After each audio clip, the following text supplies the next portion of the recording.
Hello, hello, hello. I'm your host, Tracy Otsuka. Thank you so much for joining me here for another episode of ADHD for Smart Ass Women.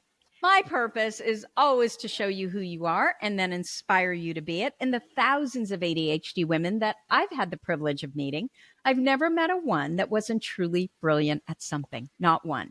So, of course, I am just delighted to introduce you to Allison Larkin. Allison Larkin is the internationally best-selling author of the novels Stay, Why Can't I Be You, Swimming for Sunlight, and most recently, The People We Keep. Her short fiction has been published in the Summerset Review and Slice, and nonfiction in the anthologies I'm Not the Biggest Bitch in This Relationship and Author in Progress. She lives in the San Francisco Bay Area. We are totally going to have to talk about that. Yes. With her husband, Jeremy, and their rescue dog, Roxy. Allison was diagnosed with attention deficit disorder at age 19 and didn't start writing until her mid-20s when she learned how to work with her brain to capture story ideas. Now she feels that her ADHD mind is her greatest asset as a novelist, and she's passionate about helping other people share their own creative process. Allison, welcome. I am just delighted to meet you. Did I get all of that right? You did, and I'm so excited to meet you. I have to admit, I don't usually get nervous doing podcasts, but you changed my life, and so I've been so nervous, I'm just going to get on here and cry at you. Oh my gosh, of course, I love hearing that my work is making a difference, right? Yes. And we met actually, go figure, we met on Instagram, didn't we? Yes, we did. I remember where I was. I was going into a coffee shop. I think it was right before some book event thing. And I don't know why, but you sent a lovely message. And I think you had read the book. And I responded and you said, oh, I'm an author. And I'm like, oh, you are? Just thinking, oh, you're an author. And then I went and kind of looked at what you did. And I'm like, wait a minute, you are really an author. And I'm going to be honest with you. I always read my guests' books, but I didn't realize you had more than one book. Oh. And so I went to go buy The People We Keep, and I was reading the reviews, and I am such a baby. I was like, I won't be able to get through this book. I can't get through this book because it's so intense, which is probably why it's been so highly reviewed and it's so good. So I'm going to apologize right up front, That's okay. I promise you, Allison, I would have been depressed for a year. Like I understand. I'm so hypersensitive about that, but I didn't realize you have other books, and your other books are much more light and funny, right? I'm just, because I'm so interested in what it is that you're doing. Let's start with your ADHD diagnosis. That's where I always start. So can you tell us, I know you were diagnosed when you were younger, what happened, all of it? I was one of those kids who started reading pretty early, and I read everything I could get my hands on, and I was in the top of my class. I was one of the best readers. And then puberty hit, and I got to junior high school, and I started really, really, really struggling. And, got the doesn't pay attention in class, doesn't apply herself kind of things. And so for the rest of my school career, I had a lot of really big inconsistencies. Like I would almost fail science and then do a science fair project that I thought of myself, where I grew plants hydroponically and in dirt and studied the cell structure to see if it was different. Did you? Yeah. That's amazing. Mine was to classical music. One was rock and one was classical music to see the difference. But that's so cool. Yeah, so I have those things where when I was super interested in something by my own motivation, I was there and ready to do it. And when I wasn't, I couldn't pay attention for anything. I had a really hard time with math. By the time I got to high school, a lot of my teachers really hated me. My high school English teacher, I almost failed high school English sophomore year because my teacher thought I cheated on a test of Mice and Men because she didn't think I was smart enough to get all the answers right. But I was in a John Steinbeck phase, so I was reading everything he wrote, and I just remembered all the details and understood it and loved it. So have you sent her your books and then threw the words on it? She was aware of it. I did write a blog post about it once and called her Mrs. X. And every once in a while, when I do a reading, someone will still ask me to sign the book, Mrs. X Can Suck It. Because I had posted that anytime I have like a big moment, I would say, like, Mrs. X Can Suck It. So every once in a while, I still sign a book with that. But then when I got to college, well, I mean, not to get too into the weeds with it, but I had knee surgery when I was in high school and missed a year of school because my school wasn't handicapped accessible. Oh, And I wow. ended up doing the second half of my junior year and my entire senior year in one semester. And it was the first time I ever made high honor roll. And I got into college and I took my SATs and, got into every college I applied to after not having been a great student. And I had so many moments Based, like that. Allison, based on your SATs, Yeah. And you were a good tester. I'm not a good tester normally, but I did pretty well on my SATs and I did very well in writing my essays and I was really passionate.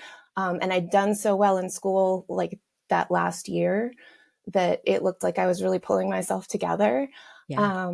And I was going to school for theater because I had done theater when I was younger and I didn't think I was good at anything else. I thought, well, I can do this. This is something people go to school for. I really loved the teamwork of theater. So that's what I went to school for. And I went to Ithaca College for 2 years. And it was a great experience, except I just really didn't want to be an actor. um,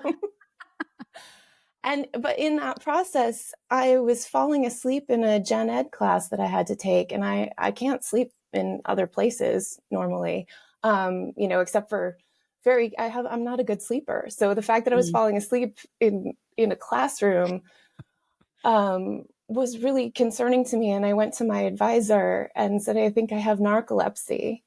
Ah. And he sent me to academic support services for students with disabilities. And I was like, I don't have a disability. What is this? But they pulled my records from grade school. And in fourth grade, it was written in the notes that I had ADHD. What?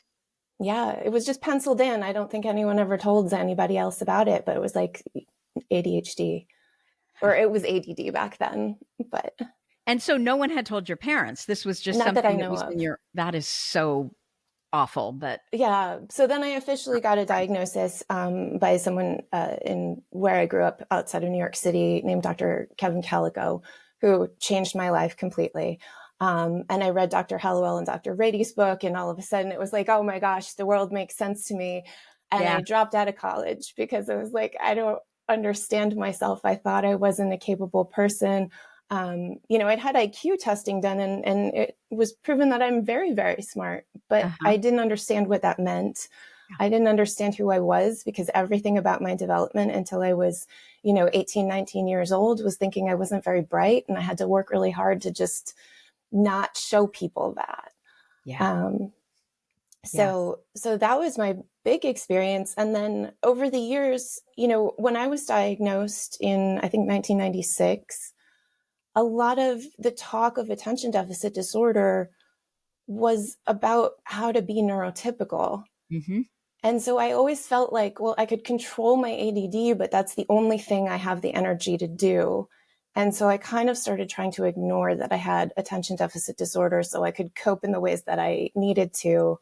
And eventually, like, I went back to school. I spent some time working in a biker bar. Like, I kind of bummed around and was just aimless and shiftless and in some really bad situations. And then I finally went back to school, and that's when I started writing. But I was still out of touch with my attention deficit disorder because I really thought that that was just about being able to keep a schedule and keep your house clean. And, and it was always about what I was lacking, even though I did understand that I had this really great brain if I learned how to use it. But so it wasn't, I had a couple of times of going on medication and going off medication. I had a couple of times of trying really hard to be a good person with ADD. And then right before The People We Keep came out, I really couldn't get my act together. There was the pandemic. We moved into a house that needed a lot of work and we were unpacking and my new book was coming out. And I'd spent 15 years working on this book and my dog passed away. Like I just could Oh. not get myself together. It was so much. And I had a doctor who told me, you write books, you can't have ADHD. And I was like, oh no, I write books because I have ADHD. And then I finally found a new doctor, and she suggested that I start looking into ADHD again, because the tone of how people talk about it has changed since I was diagnosed. And I found your podcast, and I found your interview with Dr. Hallowell, and I felt like I was being saved. I felt like I was being explained to myself all over again. And then I read ADHD 2.0, and I went out and got another dog. I was like, Dr. Hallowell says I need a dog. I'm getting another dog. Yes. And Well, I've and been you so love interested. dogs, I right? I love noticed dogs. it's the subject of at least 2 books 3 are about books. dogs, right? Yes. Yeah. That's when I knew I love her. But that's I think something, and reading your book was so great too, because I do think that the things I don't do well as a person with ADHD are not things that really matter. And Yeah. the things that I do well with ADHD, if I stop trying to fix all the stuff that doesn't really matter, lets me be myself, lets me be kind to other people. I'm not constantly operating at a deficit of like, I'm not good enough, or my office isn't clean enough to talk to Tracy. It's like, it doesn't matter. It's this big. You can't see the Yeah, rest of it, exactly. Um, and just all the positivity that you put out, and reading your book. Well, I listened to the audio, and I'm so impressed that you did your own audio. It was so incredible. That But was the just, easiest part about the whole process, Allison. that's amazing. Honestly, they gave me 5 days and I did it in 2. You're And incredible. and people told me, "Oh, this is so hard work. Are you sure you want to do this?" I'm like, "But I'm a podcaster." That was the easiest thing. All the other stuff was so hard, but that was easy. You did it beautifully though, and it just meant so much to me to spend that time in positivity about our brains. Like, that is absolutely life-changing. That's so incredibly kind. Okay, so I guess we can go now to the writing part, because that's probably what everybody wants to know about. 80% of people want to write a book. A very, very small percentage of us actually do it. I have no idea how many people write 3 books. So clearly, you are a writer. And it sounds like you've always been a writer. That is what you love, right? Our books, reading, writing.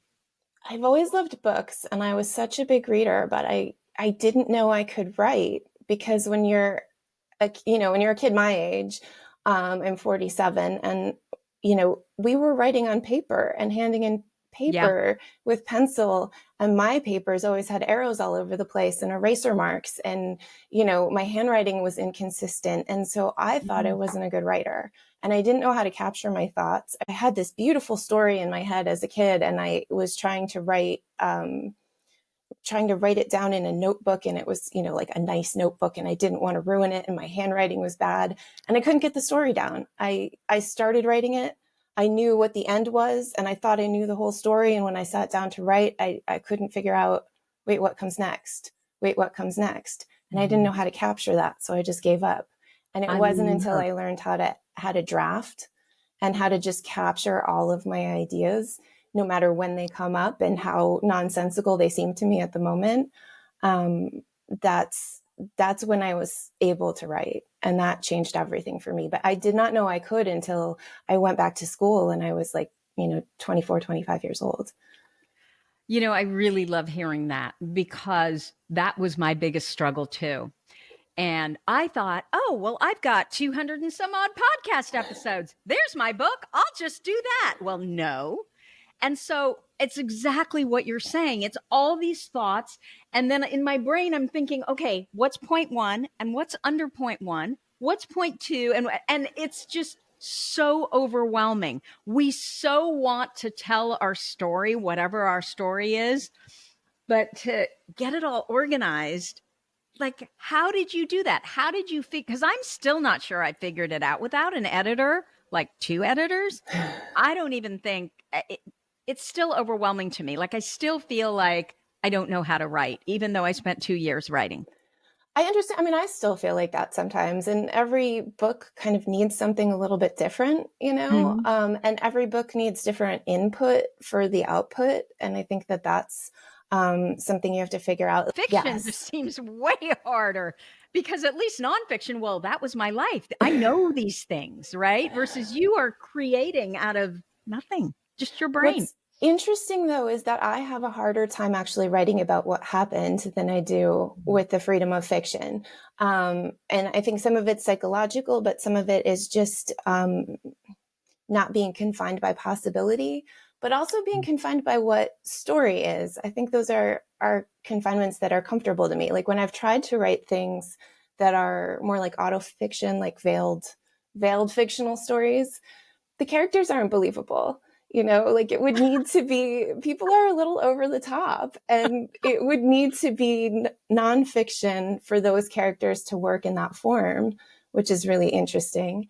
But I have a hard time writing about the things that actually happened. I kind of tense up and don't feel the same creative freedom that my imagination gives me. That makes perfect sense, actually.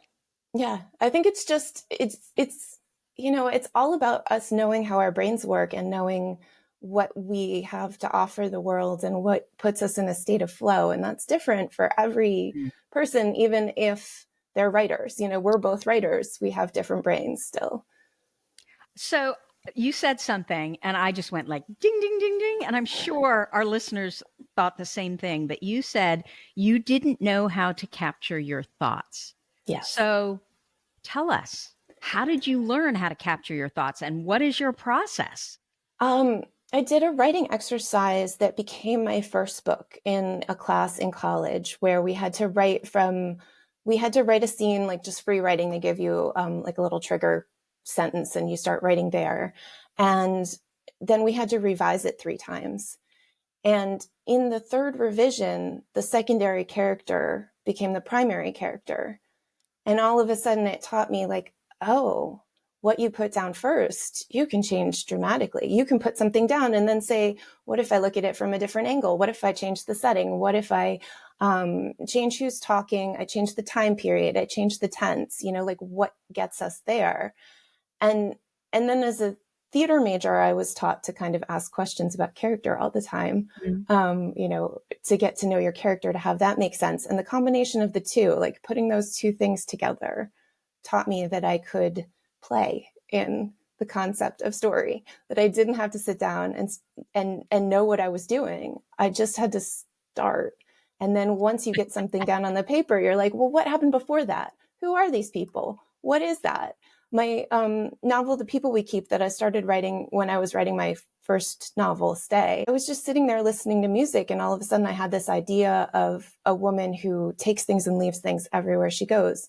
And I wrote this scene about a woman leaving a sweater in a motel room. And I knew that the sweater was really important to her, but she was trying to pretend that it wasn't. I didn't know who it belonged to. I didn't know the story behind it. And that's in the middle of The People We Keep now, that scene. Like, because I said, who is this woman? Where is she going? And then I wrote that. And then it was like, okay, but where did she come from? Why is she the way she is? What you're saying is that scene with the sweater is where the book ultimately came from. Yes. Wow. Okay. Yeah. And I think once you get used to that idea, you feel entitled to write down the little ideas that you have. I had a note, a post-it I found a while ago where I had just written down, he brings her a cannoli. Or I think it was, yeah, I think it was a cannoli. It was something like that. It was just like a little thing, and I just wrote it down, and then there's a scene about it, It was a calzone, not a cannoli. Because as you're having ideas about a scene, as you're starting to think about something, you think of more details. And it's Mm. okay to just write those details down, even if you don't feel like sitting down and writing the whole scene. It's okay to just have stacks of Post-it notes everywhere, or the backs of envelopes where I have famously written on things that I needed to turn in, um, sending a bill to the electric company with like whiteout all over it Your after whole I took a picture story. of it. Yeah. So this is Yeah. so interesting because I think that what we often struggle with most is perfectionism. And if Yes. it can't be perfect, we can't do it, right? Mm-hmm. And what you're saying is exactly the opposite. that might be the start of your whole book. Yes. Yeah. And I think creative people, we get words stuck in our heads. For me, I have images in my head. Like I have a very visual mind. And I think that a lot of times when I'm talking, I'm actually translating the visuals. So sometimes when I'm super tired, I have like speech delays and think, where I'm like trying to translate from a visual language to a verbal one, which hard. is what I'm doing when I'm writing also. But, which is something I hadn't really thought about until I started exploring ADHD more because of you, is starting to think about, okay, actually, how does my brain work when I'm struggling? Why am I struggling? But a lot of times I'll just get stuck on like a texture. One of the things that's in The People We Keep is like the way it feels to walk on pine needles. I would just start to think about that very specifically, what it smells like, what it feels like. And that, that's in the book. It's like all these tiny little things that might not seem important just build images. Or if you don't think in pictures, I know a lot of people who write have like aphantasia and don't think in pictures, and they're beautiful writers. So your brain doesn't have to work a certain way to write, but however it does, you can capture things that seem insignificant, but just, is it really hard for you though, you have this idea and you see it, to then translate it into the written word, but where it fully captures what you see? Like, I really struggle with that. It's never as good. It's really hard, and it takes a long time. I think that's the other thing, is that we tend to want to rush things. I think a lot of times with people with ADHD, we've been told we don't finish things. And that starts to build up as, shoot, I have to finish this. I have to rush. I have to finish this, or I'm not a finisher. I have to finish this, or I'm not a writer. But I spent 15 years working on The People We Keep. And a lot of that was other people telling me what it should be, and me having that, ADHD sense of righteousness about things where I just couldn't. And so a lot of that was battle, but a lot of it was just painting with a very fine brush, and it doesn't actually matter how long my book took. I wrote other things in that time too. I wrote 3 books in the time that I started The People We Keep. Can I ask you, on The People We Keep, you say it took 15 years. So was that the book that you really wanted to write? Yes. Yeah. Okay. So before we go there, let's start with, what was the first one called? Stay. Stay, the dog, right? Yes. Okay. So I want to know, how did Stay come about? And then what was your process for actually getting it published? It was traditionally published, right? Yes. So how did all that work? How old were you? All the things everybody's going to want to know who's sitting there saying, I've got a book in me. Yeah. Stay came out in 2010. Mm-hmm. And I had quit writing for a couple of years. It started in that class. It was a writing exercise, and I'd quit writing for a couple of years. And then I thought, all I have to do is go back and write that short story, like finish that short story that I'd written based on the writing exercise. And then I'll get that published, and that'll be the start of my career. And I kept sending it out and getting not quite. And in that time, I joined a writing group, and we had 8 pages a week due. And so, if you didn't have your pages, it was embarrassing. And I was working, a full-time job. And I think our writing group was on like a Monday or a Tuesday. And on Sunday nights, I would sit down and just kind of download what I'd been thinking about all week and try to get as close to 8 pages as I could. And I thought I was still writing a short story. And a couple of years into it, 70,000 words into it, my writing group's like, you are not writing a short story anymore. I just kept thinking, I just need to know more, and then I'll get this story right. And I ended up just writing a whole book. So I kind of tricked myself into it, and then I had a book.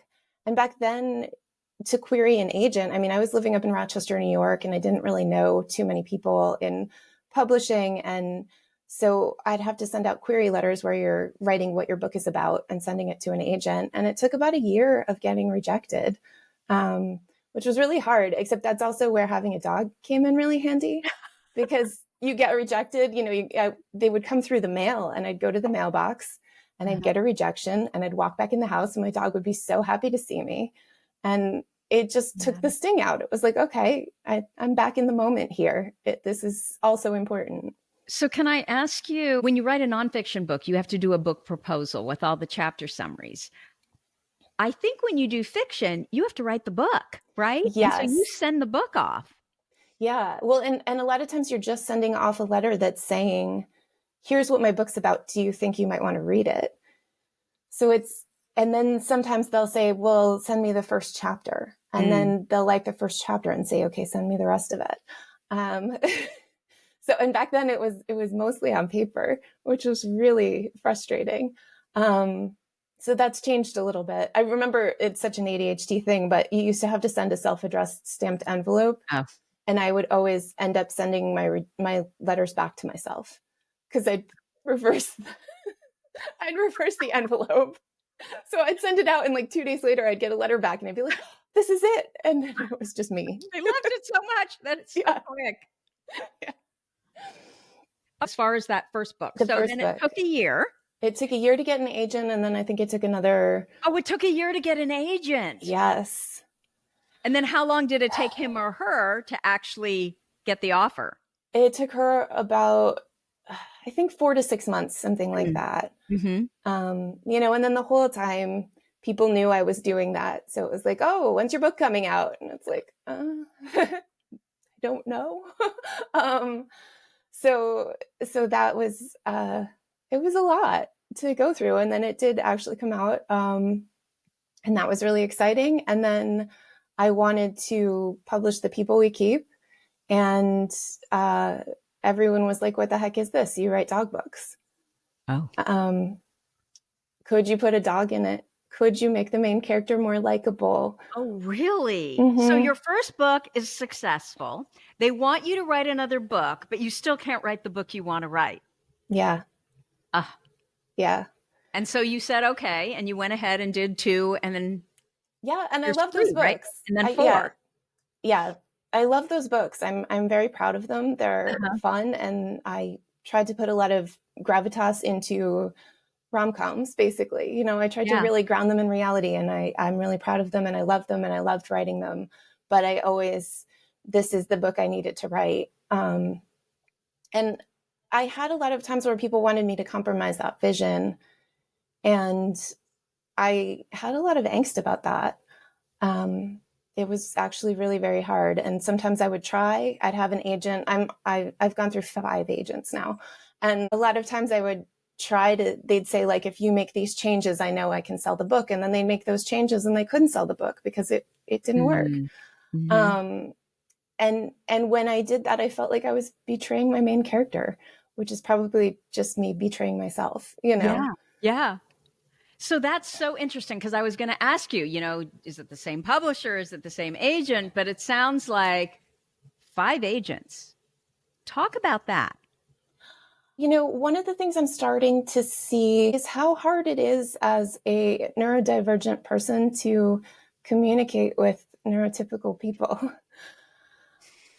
which I feel like partly I almost shouldn't be saying, but I think that's a huge part of it.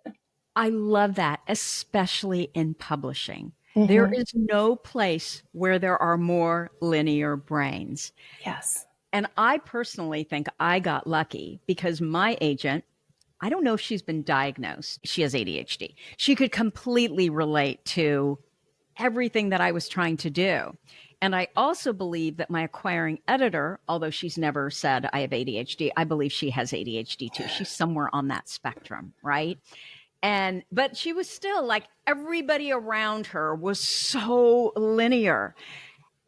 And it's hard because you really feel like you're giving up a part of yourself, right? Yeah. Just to kind of make sure that they're happy. And there's a lot of things, and it's different, I think, fiction versus nonfiction. And I'm so grateful for them because they knew what I needed to do to get this book out there and make it successful, even though I didn't want to do it their way. But because they were so successful, I just kind of, okay, well, you know what you're doing, right?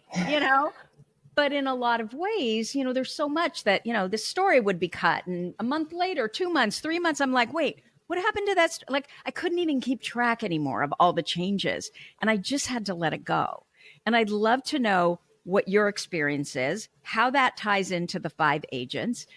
And then also, do you finally feel like you found the team that maybe works best with your neurodivergent brain? I think that there's times in publishing where everything works perfectly, and that was definitely the case for the people we keep, and that was wonderful. Yeah. But I think that it's such a changing industry all the time, so that you can't rely on that. You have to, kind of the same way you have to look at every book as a new experience as a writer and figure out what the book needs. You kind of have to do that all the way through, I think, depending, if you're lucky, maybe not. I think, thank goodness there are people who are linear who can push certain things through. Yeah. But I think that, I've done a lot of research on it because, of course, that's like my special interest, is creativity and art for commerce. And, if you start to think about it, you can hear that angst and read that angst and watch it in movies. You see it everywhere. All of a sudden you start to hear it in songs. You start to, it's in movies. It sneaks out in fiction. That it's a very hard thing to be a creative person that then intersects with business. That's very hard. And I think that a lot of people are very well intentioned in terms of thinking that they understand your vision. But if your vision isn't fully actualized yet, that's what I learned with the people we keep. You might have a very firm idea of where you're going, but it's very hard to get people who are neurotypical on board with your creative vision if it's not actualized. And so I would take the people we keep to my writer friends and they would say, it's brilliant. And they're the kind of people who will tell you if it's not, like they're not holding back on that. And then I would take it to an agent and they'd want to change all these other things. The other thing that happened in that process is the Me Too movement happened. And all of a sudden it wasn't acceptable anymore to say your main character's not nice enough. Could you make her nicer? That was a note I was getting over and over again. Why did that relate to the Me Too movement? I don't understand. Because once we started talking, like before that, there was very much this idea of like women having to be nice, like that we wanted our characters to be nice, that there was like a certain code of conduct, and my main character was outside of that. And then all of a sudden we started talking about women and niceness. I think I'm maybe losing the thread of the question that you asked me in answering this, but I think that that actually changed perspectives because we just started talking about women having reasons for their behavior. Yeah, that's really interesting. I never even thought of that, but it makes perfect sense. So your characters could be real women. Yes. That aren't always nice. Yes. Right? We're not always nice. Yeah, that's not a comment I got after that. But before that, in the fight, it was like they wanted my main character to be more like a Disney princess. And afterwards they didn't. And so that's a lot of something I think that people need to realize as a person with ADHD, as a person with neurodivergence, like your vision is worthwhile. It might just not be the right time or place for it. Mm-hmm. And you can keep crafting it and working on it so that when you bring it to someone, it's, like undeniable. And that's what happened with the people we keep. When I finally had it crafted to a certain point where it showed what I was thinking so clearly that I didn't need a creative person to come in and see what it could be. They were seeing what it was. And it was also just the right time for it. So I think that we get discouraged by the no's and rejection. And of course, rejection sensitive dysphoria is a thing. But I think that our work is valid, whether or not it's the right time or whether or not it's fully actualized yet. If we have a vision, we can just stick to it and keep getting the details down and chipping away at it and building something. But it just takes time. So the people we keep, where did that come from? Like, why was it so important for you to write that book? I feel like, it's about a 16-year-old folk singer who steals a car and hits the road. She grows up in a motorless motorhome. I grew up outside of New York City and not in a house. In a house, I've never stolen a car. I I did play guitar for a little while when I was younger, but never professionally. And I play guitar a little bit now too, but not trying to be a musician. It's like my dopamine fix. But I feel like it made sense of my life in allegory in some way. I feel like I got to paint with all the feelings that I've ever had about not fitting in, about the people I felt like I belonged to and the people I didn't feel like I belonged to. And I didn't know I was doing it. And then after I wrote it, I could say, oh, I wrote this because of that. Oh, I wrote this because of an experience. Like there's a scene where my main character is someone who she meets is teaching her how to waltz. And I was actually reading part of that scene at one point in a book event and almost started crying because I remembered my voice teacher when I was in college teaching me how to waltz because I couldn't get the waltz tempo. And I thought, well, that's where I pulled that texture from.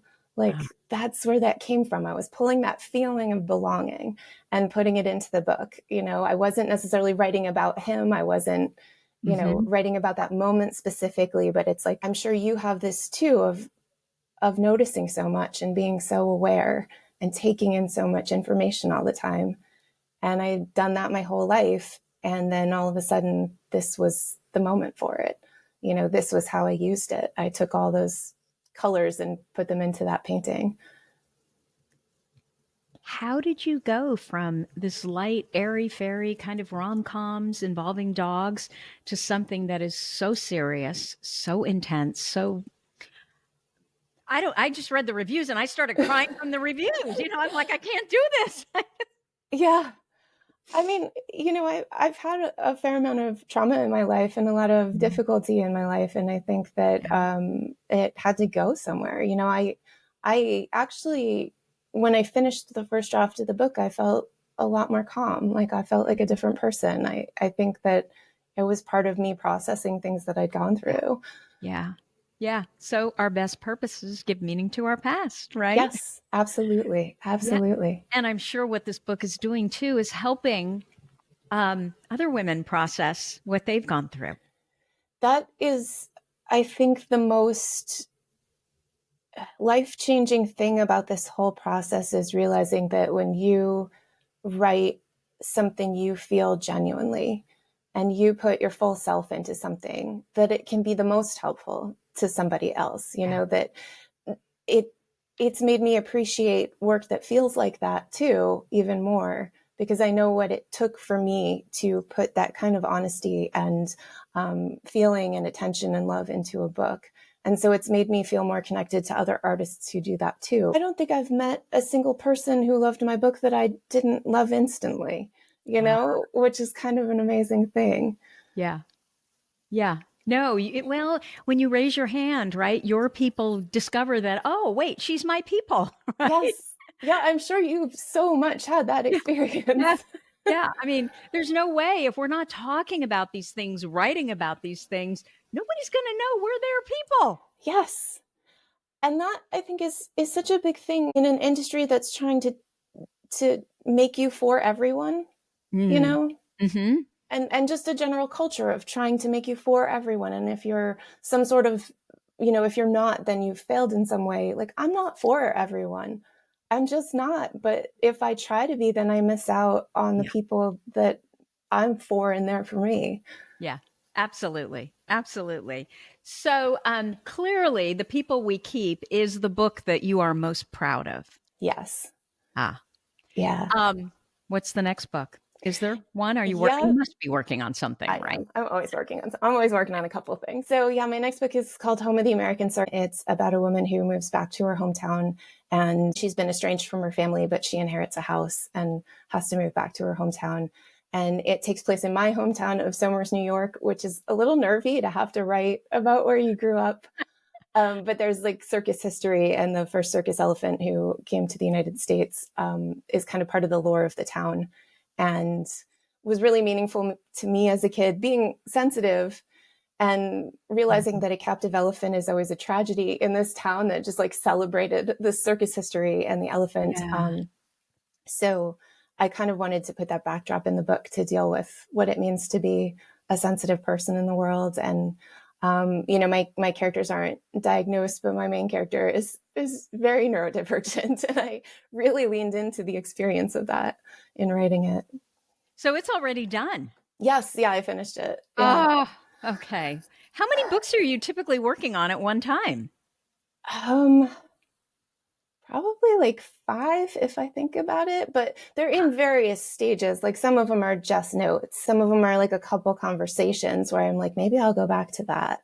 Um, Um, how do you find a writing group? Because it it's really sounds like, especially for our brains, yeah. if this is something we want to do, that's probably one of the best uses of our time, right? Yeah, it was really helpful for me. I did eventually get to a point where I was writing professionally and I had to write much faster than 8 pages a week. Mm-hmm. And then we moved away. And so, now I have other friends that I exchange manuscripts with, and that's really helpful. And I think editorial feedback from other writers is really always the most helpful and really important to get. I found mine from like a community writing class. And then when that course ended, a couple of us got together. It's very hard to find the right combination of people. And I think that that's important to know because, at one point I had someone who said to me, I don't like the book you're writing. Like, I don't like what you're writing. I don't like your main character. I don't think she's redeemable. I'm not sure you are. Like, it was so violent in language. Um, I don't think you are. it was That a is situation that's where uncalled for. it was definitely a situation of like a jealousy type of, I like, guess I so. was the youngest person in the group and it was like, who does this kid think she is, um which is Well, horrible. Yeah. Here you go. one of my books. But I think that that's something not to deter people, but to be aware of, that if you go into a group and it is not working for you, Mm. one of the things that we would do when we had a few good people in the group and we tried someone else is we would just say, oh, we're going to take a break for a while. And then we just like Mm. reassemble with the people Mhm. who were constructive. Like, it is one of the things in writing, they always teach you, like, oh, you got to have a tough skin, kid, like you have to, no, you have to protect your gentle heart. You have to protect that part of you that feels so intensely, Yeah. however you need to do it so you can do the work, because that's really important. You can't do the work when you're all armored up.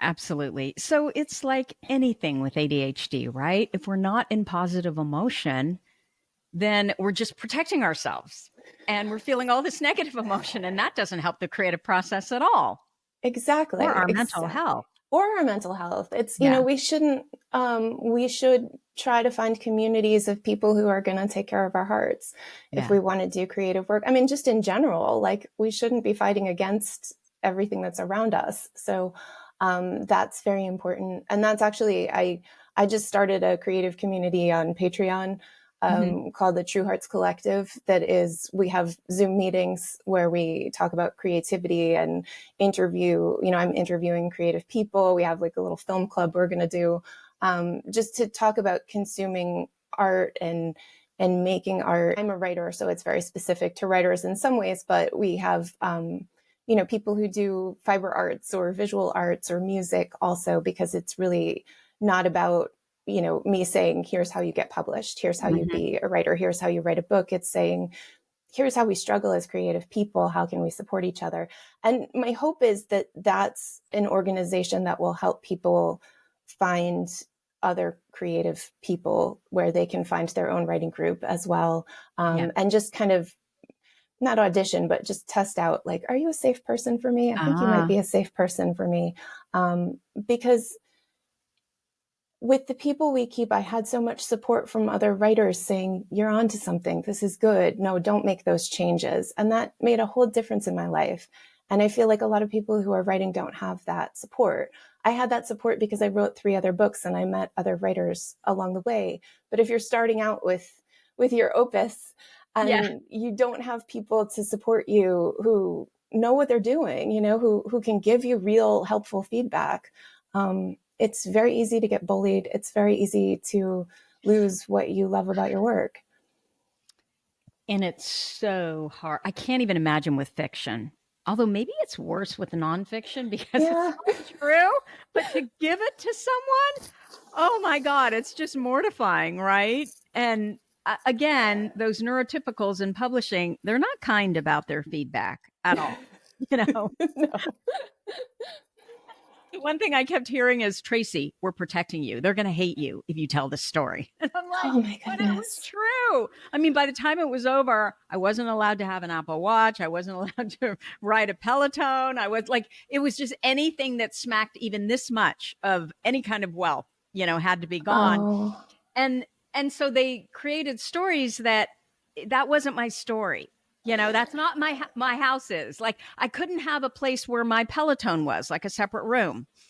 So they put it in the garage. And I'm like, if someone asked me that story, I'm going to have to lie because I can't even remember where it would just like so stupid, but it would Oh, grate on me. of course it would. Now, though, I mean, I've heard a couple comments about wealth because apparently it still came out, but I'm glad because I've had comments even about that, right? And so I kind of see where they were coming from now. They just didn't want the book. I just read a book where it was just all about, like, it was so clear, like, none of us could relate to her life and what was going on.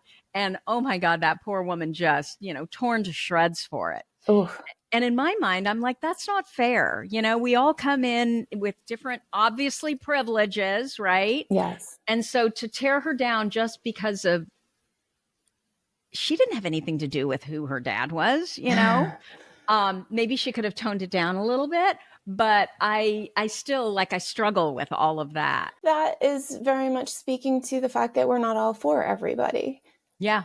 That's a lot of it, is that it's okay to speak to the people that we're for and Yeah. not be. And I think one of the things I appreciate about you is how open you are and how you bring other perspectives into your community and your world and the Facebook group. So you have one perspective, but you're not discounting other people's perspectives No. either. And I just feel like, okay, we are all born, with different privilege. Absolutely. And I see that, and so I feel like my job then is to help those who were born with less, right? And to make life easier for everyone. So can we understand that without being so mean to each other and tearing each other down because it's different, right?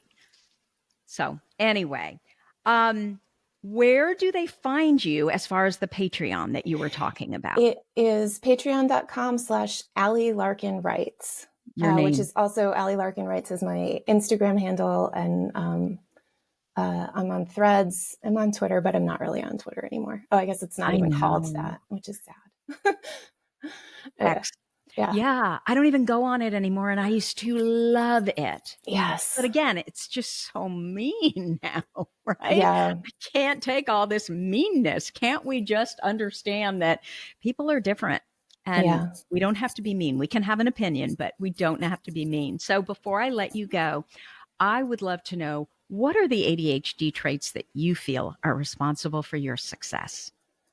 I think that constellation thinking that I thought was not my asset is actually my asset. I think that the fact that I was uncomfortable as a child who didn't quite fit in means that my imagination never stopped developing. It's adaptive. When I didn't want to be somewhere, I pretended I was somewhere else. And whether or not that's healthy, that saved me. And I have a very strong imagination muscle because of that. And I love that. I'm very thankful for it. I also think that I love neurodivergent people.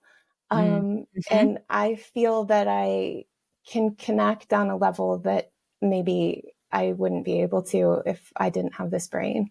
Because we're not doing the small talk. We're diving right in. Yeah. I'm thankful for that. I feel like I have meaningful friendships and meaningful relationships with the world, and I think that that's a part of my attention deficit disorder too. Yeah. Yeah. So I had at the top of my notes when we first started, inattentive, hyperactive. And of course, I forgot to ask, are you primarily inattentive or are you combined type? I am I was diagnosed with ADD specifically when I was Mhm. younger. Mhm. I have found though, because my brain races very much so. But I have found, I've got my little fidget here. Um, I need to have a certain level of exercise every Yeah. day. I have a hard time sitting still, so I don't know that I'm just inattentive. Yeah. And I don't even understand that, Yeah, inattentive versus hyperactive. inattentive doesn't really make sense either. It's the whole ADHD being a misnomer to begin with. I'm Mhm. not inattentive. I spent 15 years working on a book. Yeah. Clearly not. Clearly I'm not. selectively attentive. And then even if we are inattentive, it's exactly what you said. We're bouncing from here to here to here to there and noticing, it's like, is that really inattention? That sounds a lot like hyperactivity to me of the brain, right? Yes. Yes. I think it actually is. And I think that is the whole thing. When you're going from here to here to here, just write it down on an envelope. Like if it's, Yeah. oh, I have a story idea. Oh, what about that? Oh, I could write a screenplay about that. Like just write all of it down and Yeah. then figure out a way to organize it. I love it. I love it. Okay. So everything is Allie Larkin Writes on all the platforms. Yes. Okay. Um, is there anything else that you wanted to say about what you're working on or where you want to send people? The one thing I didn't mention, which is promoting something that's not me, is that I use Scrivener to write. Um, You do? I do, and I think that that's an important way to collect thoughts. How long did it take? I tried Scrivener years ago. How long did it take you to get it? Or did you take a class in it? Or how did you figure it out? I did some YouTube tutorials that Mm. helped because it can do so much, but you only really need it to do what you need it to do. So you Uh-huh. just have to figure out what that is and not get overwhelmed. But I was very overwhelmed for a while and avoided it. But it's super simple once you know. I'll teach Oh, you. really? Yeah. Really? It's that? Yeah. Yeah, I was all over the place. I was Google Docs, which is it's a mess. But then I don't know if all publishers are like this, but they made me write in Word. And after 2 years, I still don't know. Word is really difficult. And I end up having to convert my files into Word later, Yeah. but I find it really helpful in organizing all of my thoughts to just Yeah. be able to move the files around in Scrivener. So I guess I'm pitching Scrivener here, but I think it's important because it's been really helpful to me. But there's a barrier to entry in terms of learning. Yeah. Well, but I got how that's what I wanted because like you said, how you can store all your notes for every chapter and it made so much sense, but then I couldn't figure it out. I Yeah. probably didn't give it enough time. And all the real writers use Scrivener. So clearly there's something good, For right? your next book, I'll help you. Oh gosh. Allison, thank you so much for spending time with us here today. It was such a privilege to meet you. Oh, Tracy, this is amazing to get to meet you. Thank you so much. And just thank you for being you and having this podcast. Oh, well, thank you. So that's all we have for this week. If you like this episode with Allison, please let us know by leaving a review. Our goal, it's to change the conversation around ADHD, helping as many women as we possibly can learn how their ADHD brains work so that they too may discover their amazing strengths. Thank you so much for listening. I'll see you here next week. And don't forget, go order Allie's book, The People The We Keep, people we keep. right? The People We Keep. I'm sure it's on all the platforms.